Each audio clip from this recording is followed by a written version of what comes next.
Hello, everyone, and welcome to episode 1 of Conversations with Care Homes. My name is Jen, and I'm from My Home Life England. Since our last video, we at My Home Life England have been busy contacting you, our social movement, to find out how you are. We've been listening to the challenges that you're facing locally and hearing more about your innovations and practice developments in light of these challenges. We've also been hearing your stories of hope. Now, if we haven't been in contact with you yet, please don't worry. We will be in touch soon. But if you've changed your contact details or perhaps moved to a new care home, we might not have your information any longer. So please do use our contact information below to get in touch, and we'll update our records. All this week, we've been spending some real time listening to you. And what we've picked up from our discussions is the challenges that you're facing around the lack of PPE, personal protective equipment. Now, as you know, it's hugely important that all those working within social care have access to adequate PPE.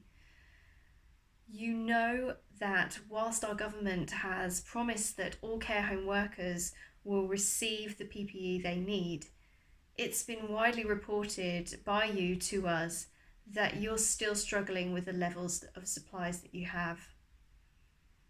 Whilst you may be listening to this and thinking, tell me something new, Jen, I wanted to bring you something that was a story of hope that you might be able to share locally. We contacted last week a care home in Liverpool. Now, this manager shared with us that they have been absolutely devastated by the COVID-19 crisis, particularly in their care home. And they really struggled to cope with the amounts of PPE that they had on site. Now, this was widely communicated locally, and care homes around them wanted to support. They responded by offering their own precious PPE supplies to help this particular care home get through the real difficulty in this last couple of weeks. This all came about through a local communications network set up on WhatsApp.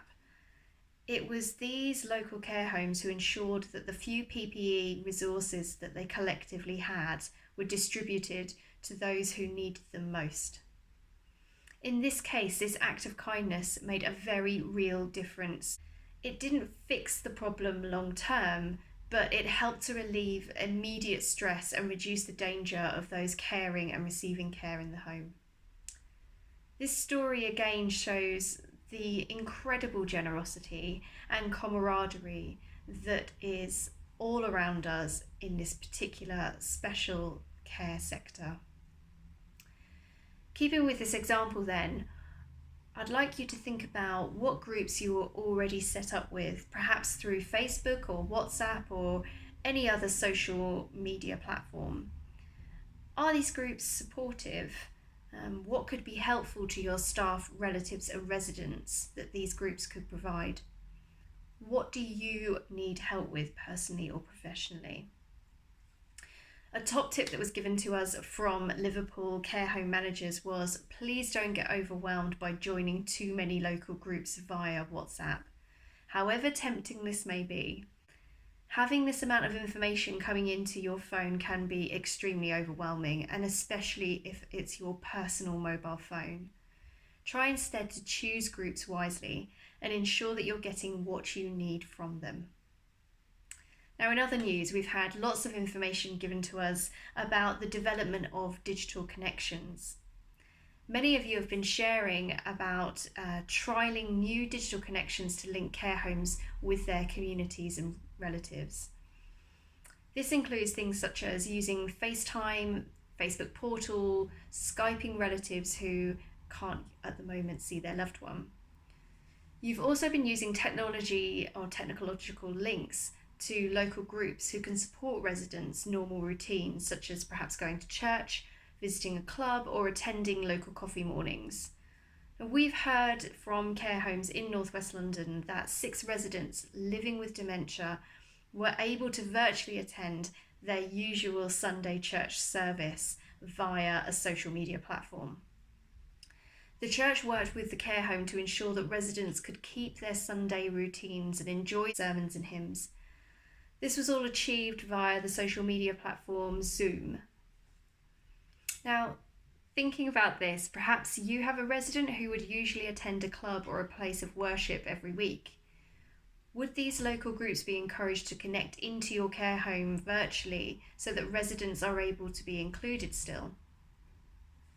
Finally, today we'd like to share with you a positive story.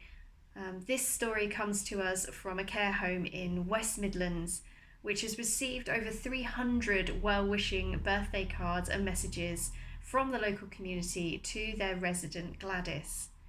Gladys celebrated her 100th birthday this week and has been totally overwhelmed by the response from the local community, who have been in contact with the care home, and the care home have been in contact with them to ask them to send notes of love and kindness on Gladys's birthday.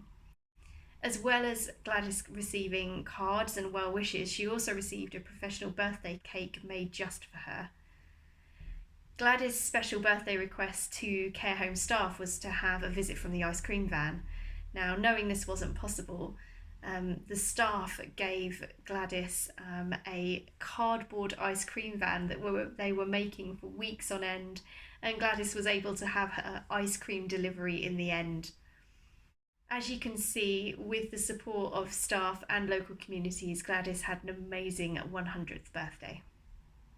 On that note, we'll say goodbye, but just before we go, we wanted to say we're understanding more and more the continued challenges and how tough it is out there for you care homes, and we thank you once again for your dedication and commitment to your jobs. Please do look after yourselves. We'll see you again next time.